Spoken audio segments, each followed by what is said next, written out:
구약성경 81쪽 출애굽기 2장 1절부터 3절까지 말씀 찾으셨으면 아멘. 우리 같이 읽겠습니다. 레위 가족 중 한 사람이 가서 레위 여자에게 장가들어 그 여자가 임신하여 아들을 낳으니 그가 그 생긴 것을 보고 석 달 동안 그를 숨겼으나 더 숨길 수 없게 되매 그를 위하여 갈대 상자를 가져다가 역청과 나무진을 칠하고 아기를 거기 담아 나일 강과 갈대 사이에 두고. 아멘. 며칠 전에 보니까 그 부산천 근처에 있는 거기 뭐를 모종 하는 데 보니까 차들이 막 줄지어 있고요. 이제 막 그 상추도 사가고 고추도 사가고 그런 것들 막 사가서 막 바리바리 사가지고 막 차에다 싣고 가는 걸 봤어요. 화분도 사가고 꽃도 사가고 채소도 사가고 아마도 생명에 대한 갈망, 겨울을 지나고 봄이 되니 생명에 대한 어떤 갈망 때문이 아닐까 생각을 해요. 저는 그런 거 잘 못해서 근데 이제 하시는 분들 보면 굉장히 정성껏 하시더라고요. 흙도 좋은 흙 갖다 하고 구멍도 잘 파서 넣고 그렇게 해서 잘 심어요. 조심스럽게. 혹 뿌리가 다칠까 조심조심합니다. 깊지도 않고 너무 얕지도 않게 아직은 어린 생명을 조심스럽게 다루어줘요. 그리고 해가 잘 드는 곳에 화분을 놓고 뭐 때에 따라서 매일 물을 주기도 하고요. 또 해를 따라 화분을 옮겨 놓기도 하지요. 그 꽃이나 모종은 관심과 사랑을 받으면서 언제 자라는지 모르게 자라게 될 거예요. 이것이 생명의 신비입니다. 우리가 심고 물을 주지만 자라게 하시는 이는 누구요? 하나님이시라는 사실을 여러분은 믿으시기를 주님의 이름으로 축원합니다. 이 공식은 여러분의 삶의 모든 곳에 적용해도 돼요. 내가 투자하고 혹은 내가 헌신하고 내가 수고하지만 그 사업을 경영하시는 분은 누구다? 하나님이시다는 거예요. 맡아주시는 거예요. 생명도 맡아주시기 때문에 사업도 넉넉히 맡아주실 거라 믿습니다. 솔직히 우리가 아니어도 자연은 생명을 키워내요. 오히려 사람이 이 자연을 혹은 생명을 엉클어뜨린다고 하죠. 세 가지가 있대요. 인류가 망쳐놓은 세 가지. 혹시 뭔지 아세요? 인류가 망쳐놓은 세 가지. 인류가 만들어놓은 지구를 멸망하게 하는 세 가지가 있대요. 첫 번째가 방사능이고요. 두 번째가 미세 플라스틱. 세 번째가 황사, 미세먼지. 산업발전 때문에 미세먼지가 생긴 것도 사실이고 편리성 때문에 비닐이나 플라스틱을 만들어서 결국 이게 썩지를 않잖아요. 종이는 그나마 나은데 그러니까 그런 것들 인간의 편의를 위해서 만들어내고 개발했던 것 중에 제일 위험한 게 사실은 방사능. 이제 조만간 1, 2년 뒤에 또 일본이 그걸 쏟아낸다고 하면 전 세계가 방사능 오염 될 수도 있고 우리나라에도 뭐 발전소도 있고 세계에도 발전소 있고 프랑스에서는 비행기 국내선을 금지하는 법안을 했대요. 왜냐하면 비행기가 이륙하고 착륙할 때 굉장한 에너지가 소비가 돼서 탄소 배출량이 많답니다. 그러니까 지구를 살리기 위한 노력을 하는 거예요. 그래서 멀리 가는 건 쏟아내도 되지만 국내 왔다 갔다 하는 건 기차로 다녀라 해서 그런 법안들을 만들어내고 있어요. 어떻게 보면 자연이라고 하는 건 생명이라고 하는 건 사람의 손을 덜 타야 더 건강하고 더 번성하는 건지도 모르겠어요. 성경에 보면 마태복음 6장 26절에서 28절을 보면 공중의 새를 보라 심지도 않고 거두지도 않고 창고에 모아 들이지도 아니하되 너희 하늘 아버지께서 기르시나니 너희는 이것들보다 귀하지 아니하냐. 또 너희가 어찌 의복을 위하여 염려하느냐. 들의 백합화가 어떻게 자라는가 생각하여 보라. 수고도 아니하고 길쌈도 아니한다. 근데 아름다움은 솔로몬의 것보다 더하다라고 얘기해요. 그러니까 우리가 손을 대지 않아도 피어나는 꽃들 보세요. 인위적으로 물론 공원을 만들고 뭐 하지만 그런 것 말고 잡초가 자라나는 것, 숲이 이루어지는 것들 보면 어떻게 보면 우리가 하지 않아도 우리가 수고하지 않아도 오히려 가만히 있으면 더 많이 아름답게 꽃피고 아름답게 성장할 수 있는 것이 자연이라는 거예요. 그런데요. 유독 사람은 그렇지가 않아요. 자연은 가만히 내버려두면 자기들이 알아서 생태계가 유지가 됩니다. 그런데 유독 사람은 그렇지가 않아요. 사람은 하나님께서 직접 기르시는 것이 아니라 부모를 통해 위탁하여 키우신다는 거예요.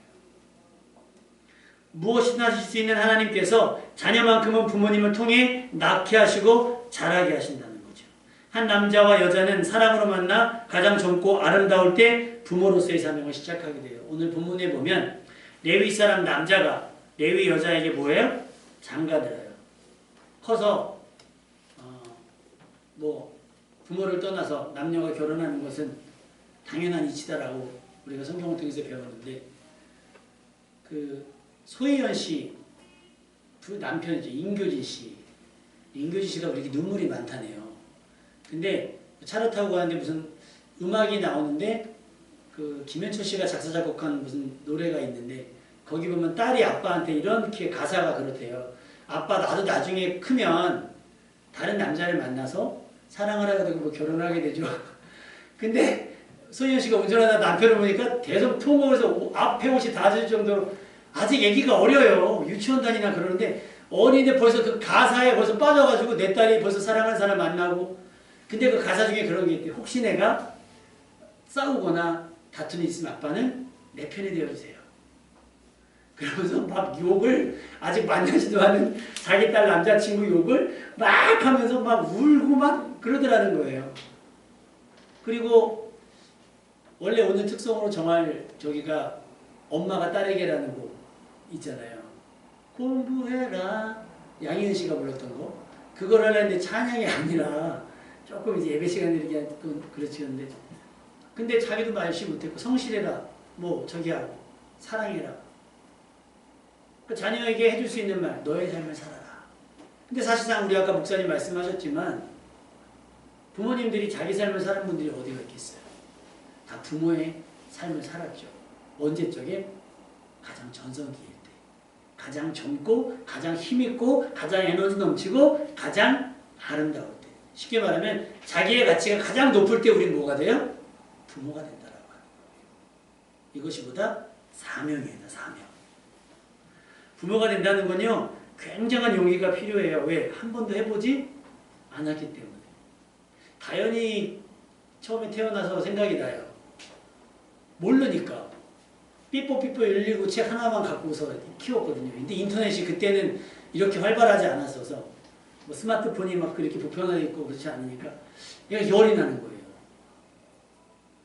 그래가지고 얘가 열이 나니까 막 팔팔하니까 막 뒤집어 싸가지고 오산에 토요일인가 그랬는데 막 병원을 몇 군데 갔나 몰라요. 막 가가지고 병원을 딱 가가지고 애가 열이 나요. 간호사 딱 보더니 이렇게 칭칭 감아갖고 오니까 얘가 열이 나죠.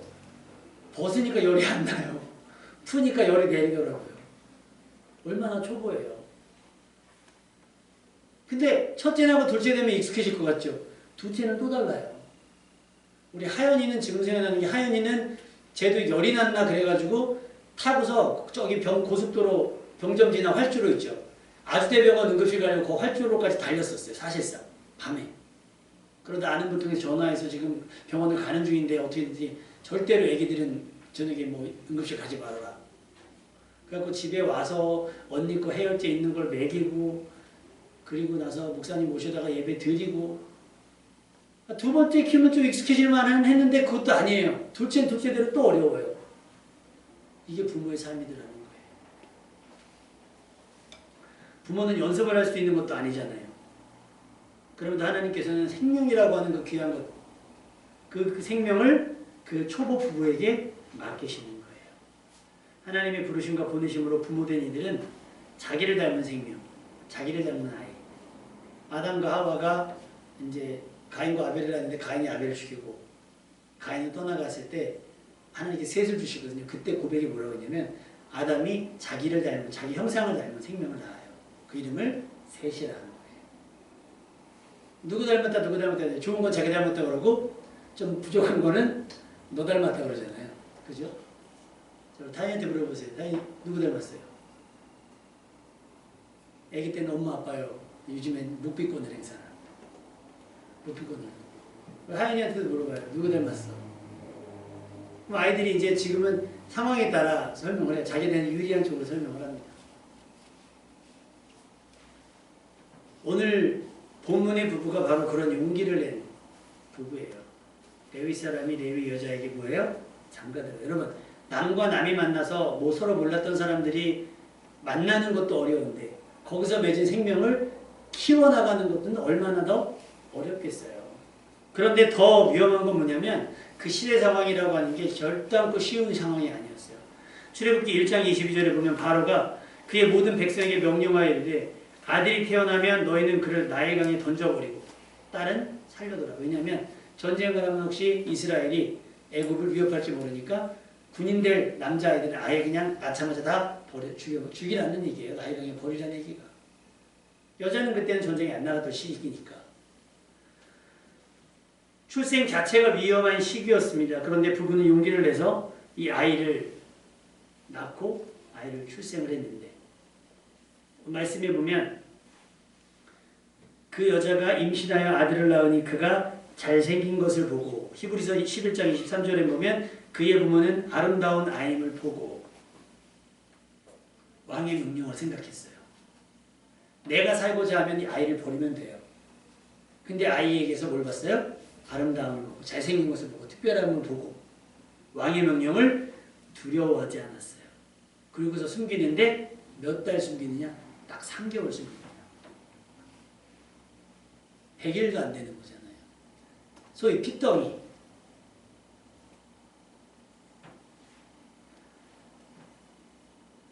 그들의 용기는 여기서 그치지 않고요.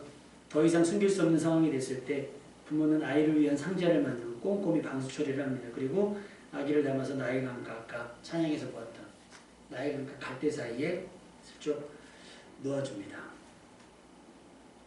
그러면서 아까 찬양의 후렴구에 뭐가 나오죠? 그간을 인도하시리, 그간을 지키시리, 나의 삶의 찬지 하나님께서 너를 인도하실 것이다. 부모는 거기까지가 최선인 거예요. 이 아이를 품고 있으면 아이도 잘못되고 부모도 잘못될 수 있어요. 내가 살려고 치사해서 아이를 버린 게 아니에요. 아이를 살리고자 해서 갈대상자를 만들었어요. 그리고 뛰어보내고 도대체 어떤 일이 날지 모르지만 막연하지만 아까 그래서 가사에 보시면 잘 보시면 아이를 보내면서 부모님 그 엄마가 어떻게 했을 거라고요? 기도했겠지. 기도했을 거라는 거예요. 어린이집을 보내고 부모님은 기도했을 거고요. 학교를 보내며 기도했을 거예요. 우리 하연이 중학교 벌써 커서 중학교로 다 갔잖아요. 올해. 그래서 첫날 입학하는 날 하연아 아빠가 기도해 줄게 그랬더니 갑자기요? 생전 안 하던 등교할 때 기도를 해주니까 쟤도 당황스러운 거예요. 지들 위해서 기도 안 하는 줄 알아요. 기도하는 거죠. 새로운 환경에 아이들이 갈 때마다 차라리 내가 경험했으면 좋겠을 그런 불편함과 불안함과 그 막막함과 막연함들 속에서 우리 아이들이 버텨낼 수 있기를 바라며 또 요즘같이 문제가 많고 상황과 사건이 많았을 때 우리가 그 아이들을 보내면서 기도하지 않을 수 없는 거예요. 당연히 모세의 어머니도 요게벳도 기도했을 거라는 거예요. 뭐라고 기도했을까요? 주저리주저리 자기 바람을 다 나열하는 게 아니라 하나님 이 아이를 지켜주옵소서. 이 어린 생명을 맡아주옵소서. 고작 내가 맡은 건 하나님 3개월입니다. 그러나 이게 나의 최선이고 이게 내가 낼 수 있는 용기의 한계점입니다. 근데 자녀들은 항상 그 부모의 용기를 몰라줘요. 부모의 최선을 평가절하해요. 왜 다른 부모는 하면서 비교하면서 부모님의 노력과 부모님의 수고와 부모님의 충성과 부모님의 헌신과 부모님의 목숨을 걸고 했던 많은 것들을 자녀들은 몰라줘요. 근데 서운해요, 안 서운해요? 부모된 이들은 서운해하지 않아요. 그게 부모도라는 거예요. 어디서 그런 용기가 났을까? 지금까지 우리 부모님들도 이런 용기로 우리를 키워냈을 거예요. 근데 요즘에는 점점 가정이 해체가 되잖아요. 핵가족화되고 하다 보니까 별것 없더라고요. 그러니까 부모보다는 뭐 선후배 뭐 이런 식으로 이야기가 많이 돼서 여러분 우리 생각으로 부족해 보이는 부분이 있다 해도 그것이 우리 부모님들의 최선임을 여러분이 알아주시기를 주님의 이름으로 부탁을 드립니다. 부모님들의 치열한 삶에 여러분 감사하시길 바라고요. 부모님이 치열하게 살아왔던 삶들을 여러분이 위로하고 그 공로를 치하해 줄 수 있어야 하는 거예요. 마가복음 7장 24절 30절 말씀에 수로보니게 여인의 이야기가 나옵니다. 여러분 아시죠? 귀신 들린 작은 딸을 가지고 있는 엄마. 헬라인이에요. 이방인이에요. 예수님이 오신다는 얘기를 듣고 예수님 앞에 가서 뭐 앞뒤 전부 누가 있고 없고 상관없이 갑자기 발 앞에 엎드립니다. 우리 딸을 고쳐주십시오. 성경에 보면 귀신 들린 딸인데 그냥 귀신 들린 딸이 아니에요. 심한 더러운 귀신 들린 딸이라고 했어요. 그냥 귀신이 아니라 더러운. 어떻게 저런 이런 것처럼 탄식이 나올 만한 상황에 그 아이가 있어요. 납작 엎드립니다. 귀신 쫓아내 주세요 라고 기도를 했더니 예수님께서 이렇게 대답을 하시죠. 자녀로 먼저 배불리 먹게 할지니 자녀의 떡을 취해서 개들에게 던짐이 마땅치 아니하다. 여러분 이런 반응이 우리 어머니들이 자녀 세대를 키워나갈 때 무수히 겪는 거절이고 무시고 그런 거예요. 영업을 나가든 뭐를 판매를 하든 아니면 어떤 사업을 하든 어떤 경영을 하든 무수히 많은 거절 속에서 그 자존심 상하는 것을 견뎌내고 참아내고 하면서 우리의 학비를 벌고 우리의 필요를 공급해 준 것이 부모님이시라는 거예요. 우리는 못하죠. 얼면 못해요. 어느 인터뷰에서 그 얘기를 하더라고요. 인터뷰에서 뭐 얘기하다가 어머니가 그래요. 나는 지금이라도 내 심장이라도 꺼내줄 수 있습니다. 자녀들에게 물어보세요. 어머니에게 심장 꺼내줄 수 있냐고 하면. 어머니가 받지도 않겠죠. 부모님이 그거 받지도 않으실 거예요. 근데 우리는 여러 가지 계산할 거예요. 부모는 계산하지 않아요. 살릴 수만 있다면, 구할 수만 있다면 내 삶을 내던질 준비가 되어 있는 거예요. 그러니 뭐 자존심? 뭐가 중요하겠어요. 내 자녀를 살릴 수만 있다면. 지금 내가 죽는 것 속상한 건 하나예요. 내 자녀를 키워내지 못하고 죽는 것이 서운하고 서럽다고 하시는 게 부모님들의 마음인 거예요. 우리는 못해준 거, 안 해준 거, 뭐 이런 것들 막 그런 것들이 서운함이지만 부모님이랑의 상관은 다르다는 거예요. 자녀의 떡을 취해서 개에게 주면 마땅하지 않다. 개 같다라고 무시당하고 멸시당하고 거절당한 거예요. 그때 그 수로보니게 여인이 이렇게 얘기를 합니다. 맞습니다. 그런데 상 아래 개들도 저와 같이 이런 표현이 좀 거치겠지만 개와 같은 인생일지라도 그 아이들 먹던 아이들이 흘렸던 부스러기를 먹고 삽니다. 뭐만 할 수 있다면 내 아이에게서 더러운 귀신이 나갈 수만 있다면 부스러기가 괜찮으니 그 은혜를 주십시오라고 하는 거예요. 우리 부모님 세대가 그렇게 우리들을 키워냈고 가르치신 거예요.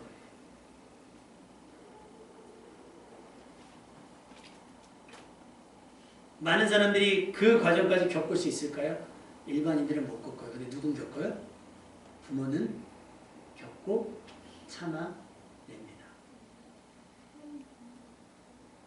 자기의 생명조차도 아끼지 않는 부모의 심정이 자존심 따위에 딸의 생명을 포기할 리 없다는 거예요. 부스러기만큼만의 은혜라도 얻기를 구했습니다. 여러분의 손에 쥐어진 거 있죠? 여러분이 가진 것, 스마트폰이든 무엇이든 여러분이 입고 있는 옷들, 명품이 아닐지라도 그것이 부모님이 누군가 발 앞에 납작 엎드려 구걸하듯 얻어낸 것이라는 것을 명심해야 될 필요가 있습니다.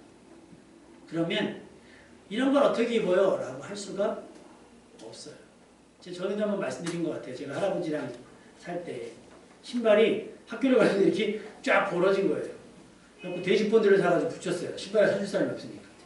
근데 할아버지가 어떻게 알고 신발을 사왔는데 저는 나이키인 줄 알고 아주 그 다음날 신고 하고 자랑을 했네. 할아버지가 나이키를 알 리가 없잖아요.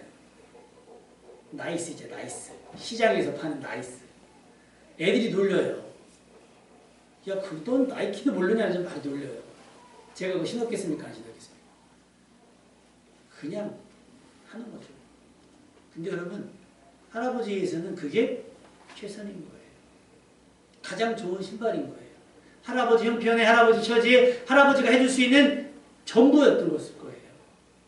근데 그거를 언제 알아요? 우리가 아까 우리 목사님 말씀하신 것처럼 부모가 돼야 알아요. 그러니까 그 공백, 20, 30년이라고 하는 공백 속에서 부모는 허탈한 거예요. 내내 쏟아내지만 눈물도 쏟아내고 땀도 쏟아내고 피와 같은 사랑을 쏟아내지만 돌아오는 건 계속 좀 더요, 500원만, 1000원만, 만원만, 10만원만, 100만원만 등록금 주세요, 뭐 좀 주세요, 뭐 좀 주세요, 공부 좀 할게요 하는 계속 청구서와 같은 것들만 날라와요. 감사가 왜 없게요? 당연한 줄 알기 때문에. 당연하지 않아요. 누군가 그렇게 납작 엎드려진 삶을 살았기 때문에 내가 조금은 나은 삶을 살 수 있다라고 하는 거죠. 부모님의 최선에 감사하시기를 바랍니다. 그럼 부모님 앞에서 자존심 내세우지 말고요. 자신의 삶을 하고 상처난 부모님의 마음을 위로할 수 있기를 바랍니다. 학생들 중에서 연예인들 생일 쫙 외우는 애들이 있어요. 심지어 어느 학생은요, 곰 생일도 알아요. 곰 생일도 막 알아요. 그죠? 팬더곰 생일도 막 끼고 있는 애가 있어요. 부모님 생일은 알고 있는지.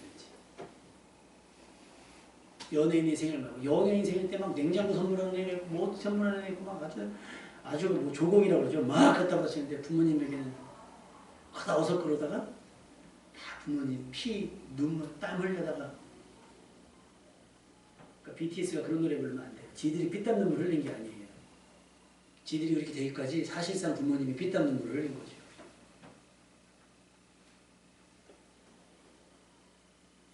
부모님은 우리를 위해 자기의 젊음과 아름다움을 뒤로하고 나의 건강과 나의 안녕, 나의 아름다움을 위해서 자신의 땀과 눈물을 거름으로 쓰고 계셨습니다. 여러분의 성장은 절대 우연한 것이 아니에요. 알아서 저절로 커진 게 아니에요. 여러분이 누리는 모든 것들 당연한 것들이라고 생각하겠지만 그렇지 않아요. 부모 세대에 부모님들의 목숨과 헌신과 희생으로 얻고 누리게 된 것입니다.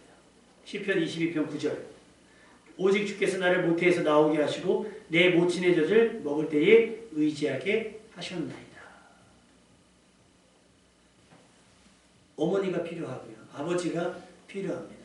그리고 그 안에서 자라게 하시고 10달이 지나면 출산케 하셔서 성장하게 하십니다. 그러니까 부모님은 내 생명이 뭐가 되는 거예요? 통로가 되는 거예요. 그리고 하나님의 은혜의 통로이기도 합니다. 자라게 하시는 신비예요. 그러니까 그분들을 존경하며 그분들이 살아온 날들을 존중해야 됩니다. 그들의 라떼 있잖아요.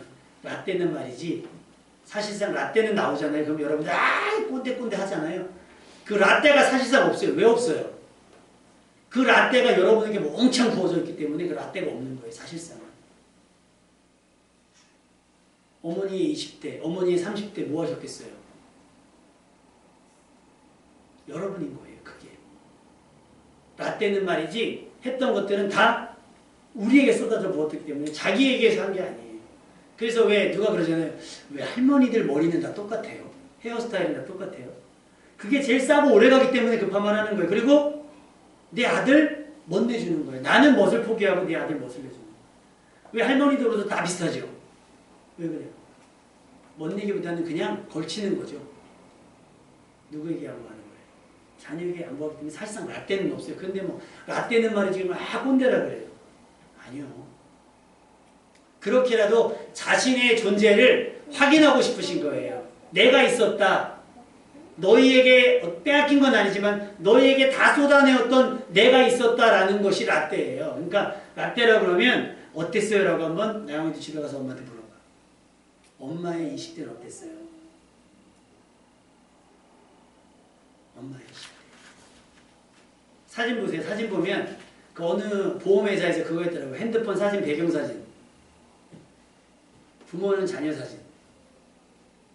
자녀는 애인 사진. 제 딸은 곰 사진.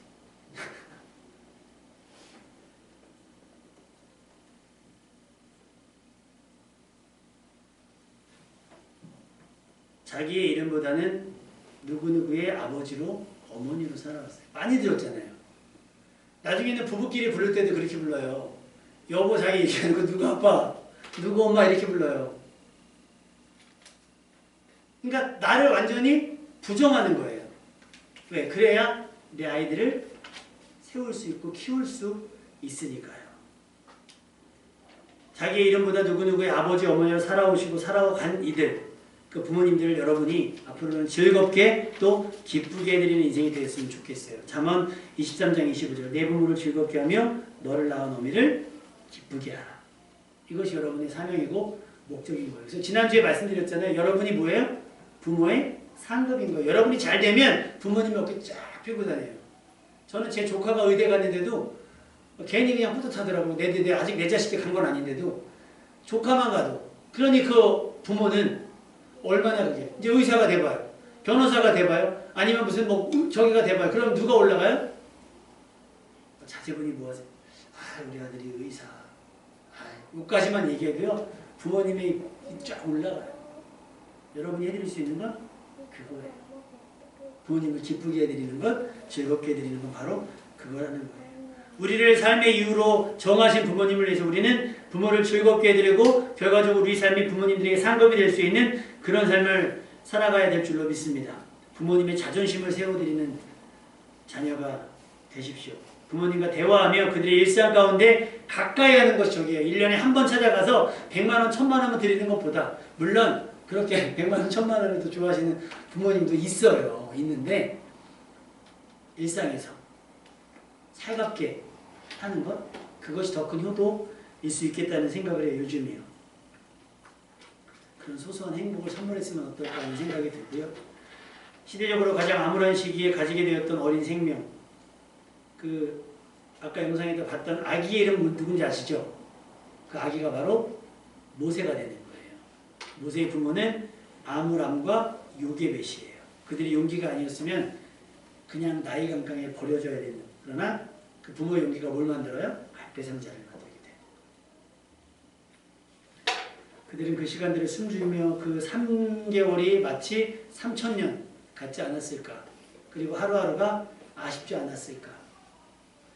그 가사 중에 참 그게 마음에 와닿아요. 눈을 감아도 눈에 보이는 아기. 그게 부모의 마음이 아니었을까? 요게벳이 만든 갈대상자는 모세에게 방주가 되었었고 멸망이 생명이 되도록 요게벳은 꼼꼼히 갈대상자를 만들었습니다. 살기를 바라며 하나님께서 지키시길 바라며 갈대상자를 만들고 아이를 띄워보냈습니다. 여러분의 집안에 찾아보시면 여러분들을 위한 갈대상자가 있을 겁니다.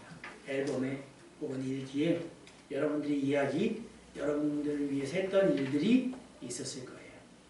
그 추억을 꺼내보시는 가정이 됐으면 좋겠습니다. 맨 처음 경험하는 부모의 삶, 용기 내지 않았다면 감당하기 힘들었을 임신과 출산. 하나님께서는 그 과정을 통해 우리 생명을 부모에게 부탁하신 거예요. 부모님은 용기 내어 그 사명을 붙으셨고 지금껏 그 사명을 감당해 오고 계신 겁니다. 자녀는 부모에게 내줄 수 있는 것이 많지 않아요. 부모는 자녀를 위해 아끼지 않고 인색하지 않고 전부를 내어줄 수 있어요. 고린도후서 12장 14절 동의하시면 크게 아멘하세요. 제가 읽어드릴게요. 어린아이가 부모를 위하여 재물을 저축하는 것이 아니요 부모가 어린아이를 위하여 하느니라. 나영이 적응하는 거 있어?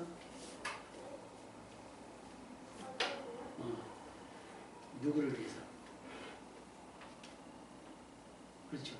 근데 부모님들이 하는 것 중에 이유는 있어요. 왜 그렇게 안 쓰고 모아두냐? 왜 그렇게 극성맞게 살아요? 좀 쓰시고 살아요.